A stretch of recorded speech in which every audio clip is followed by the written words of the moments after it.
Hola a todos y bienvenidos. Hoy vamos a sumergirnos en el análisis de varias figuras contractuales que, a menudo, quedan un poco a la sombra del gran contrato de compraventa. Vamos a viajar desde las mismísimas raíces del comercio, con el trueque, hasta la transferencia, mucho más compleja, de derechos intangibles. ¡Empezamos! Esta será nuestra hoja de ruta. Primero nos preguntaremos por qué la compraventa no lo es todo. Después nos meteremos de lleno con la permuta, su contrato espejo. De ahí daremos el salto al mundo de lo intangible con la cesión de derechos, analizaremos algunos casos específicos y finalmente cerraremos con las conclusiones clave que hay que llevarse puestas. Muy bien. Aunque todos sabemos que la compraventa es el pilar del derecho contractual, en realidad es solo una parte de un edificio mucho más grande. Vamos a explorar qué más hay en esa estructura. Y aquí está la pregunta del millón, la que nos abre la puerta al primer gran tema. ¿Qué figura jurídica entra en juego cuando el intercambio no es monetario? Esta cuestión nos lleva, directos, a los orígenes mismos del comercio. Así que entramos de lleno en la permuta. Un contrato que, como veremos, es como el reflejo de la compraventa en un espejo, su antepasado directo. La definición legal es muy precisa, como veis. Un contrato donde las partes se obligan a dar una cosa por otra. En el fondo, ¿qué es esto? Pues es el trueque de toda la vida. La piedra angular del comercio mucho antes de que se inventara la moneda. Es el intercambio en su estado más puro. Esta tabla ilustra la metáfora del espejo a la perfección, ¿verdad? Mientras que en la compraventa el flujo es cosa por dinero, en la permuta es cosa por cosa. Es una transacción totalmente simétrica, donde cada parte entrega algo que funciona a la vez como la cosa que se vende y como el precio que se paga. Y aquí es donde la cosa se pone interesante, y la técnica jurídica se vuelve crucial. La vida real rara vez es blanco o negro. ¿Qué pasa cuando una transacción mezcla dinero y un bien? ¿Estamos ante una venta o una permuta? Este gráfico lo deja clarísimo. La ley nos da una regla matemática muy simple. El contrato se califica según qué valor predomina.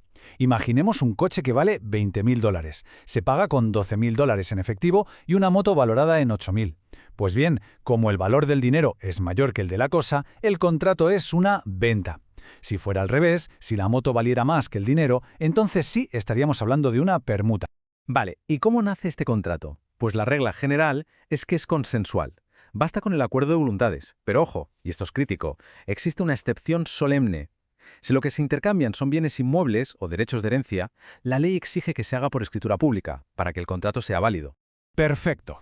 Dejamos ahora el mundo de los bienes tangibles, de las cosas que se pueden tocar, para adentrarnos en el universo abstracto, pero increíblemente poderoso, de la transferencia de derechos. La cesión de derechos es, en esencia, como una carrera de relevos legal. Tenemos a una persona, el cedente, que le entrega el testigo, que es su derecho, a otra, el cesionario. Y este nuevo corredor es el que continúa la carrera para ejercer ese derecho frente al deudor. Como vemos, tres actores clave en esta figura. Aquí hay un punto crucial. La cesión no es un contrato con una identidad única. Es lo que se conoce como un negocio de causa variable. ¿Y esto qué significa? Pues que su naturaleza jurídica es camaleónica. Depende de lo que haya detrás. Si cedo un derecho a cambio de dinero, se le aplicarán las reglas de la compraventa. Si lo cedo a cambio de un objeto, las de la permuta. Y si lo hago gratis, a título gratuito, pues las de la donación. Ahora que ya entendemos el marco general, vamos a hacer zoom para desglosar las modalidades más importantes de cesión de derechos que nos podemos encontrar. Empecemos con la cesión de créditos personales. Su eficacia legal tiene dos momentos muy distintos. El primero, entre las partes, cedente y cesionario, donde el negocio se cierra con la simple entrega del título que contiene el crédito. Pero, y aquí viene lo más importante, para que esto tenga efectos frente al deudor y frente a todo el mundo, es indispensable el segundo paso, notificar al deudor enseñándole ese título. Sin esa notificación, para el deudor es como si no hubiera pasado nada. Esta tabla es oro puro para entender hasta dónde llega la responsabilidad del cedente. A ver, la regla general es que quien cede el crédito garantiza su existencia y su legitimidad. Faltaría más. Ahora bien, ¿garantiza que el deudor vaya a pagar? Pues no, no responde por su solvencia. Ese es un riesgo que asume quien adquiere el crédito. ¿Se puede pactar que sí responda de la solvencia? Claro que sí, pero tiene que ser mediante un pacto expreso. Pasamos ahora a una figura que es fascinante, la cesión del derecho real de herencia. Y la doctrina usa una metáfora brillante para explicarla. Es básicamente como vender una caja sorpresa. Y aquí se desarrolla esa metáfora. Quien cede su derecho de herencia solo garantiza una cosa, que tiene la llave del cofre, es decir, que legalmente tiene la calidad de heredero. Lo que no garantiza es el contenido de ese cofre. El cesionario, quien compra, adquiere el derecho sobre todo, tanto los activos como los pasivos, sin saber a ciencia cierta qué se va a encontrar. Y finalmente, la cesión de derechos litigiosos. Aquí lo que se vende no es un derecho cierto y seguro, sino la mera expectativa de ganar un juicio. Se transfiere un derecho que ya está formalmente en disputa ante un tribunal, concretamente desde que se notifica la demanda. Esta figura le da al deudor una herramienta de defensa potentísima, el retracto litigioso. ¿Qué le permite hacer? Pues le permite extinguir la obligación pagándole al nuevo acreedor, no el valor total del crédito, sino solo lo que él pagó realmente por adquirirlo, más los intereses. Es un mecanismo legal muy inteligente para desincentivar la especulación con los pleitos. En definitiva, como resume esta cita, quien adquiere un derecho litigioso no compra una certeza, compra una expectativa, un resultado totalmente incierto.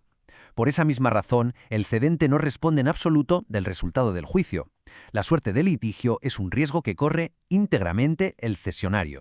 Muy bien, pues ya para terminar, vamos a sintetizar las ideas clave, esos puntos que tenemos que llevarnos sí o sí de este análisis. En resumen, y para que quede grabado, permuta. El intercambio puro de cosa por cosa. En la cesión de créditos, la notificación al deudor es la clave de todo.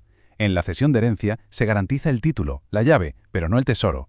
Y finalmente, en los derechos litigiosos, lo que se compra es una expectativa, un resultado totalmente aleatorio. Con esto cerramos el análisis de hoy, pero la historia, por supuesto, continuará. En nuestro próximo repaso nos meteremos de lleno con contratos tan esenciales como el arrendamiento y la sociedad. Es fundamental dominar estos conceptos, porque si algo queda claro es que el derecho no perdona la falta de técnica. Hasta la próxima.